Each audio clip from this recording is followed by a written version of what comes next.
It is my distinct honor to privilege to welcome all of our local leaders to this gathering of the Bangsamoro Federalist Party.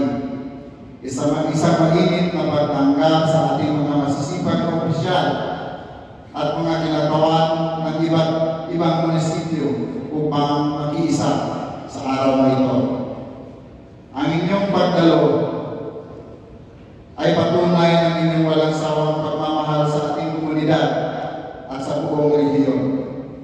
Ipagdiwang natin ang mahalagang pagkakataon ito na makasama, kapit-bisig at nagkakaunawaan para sa kapakanan ng bawat mamamayan ng Rehiyong Bar. Ang pagtitipon na ito reflects our collective vision for a more progressive, peaceful, and self-reliant Bangsamoro region.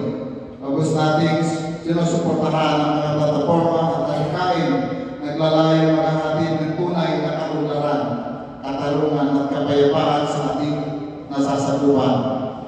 We stand firmly by the principles that empower local government units and uplift our grassroots communities. Muli, magandang umaga sa inyong lahat. Mabuhay!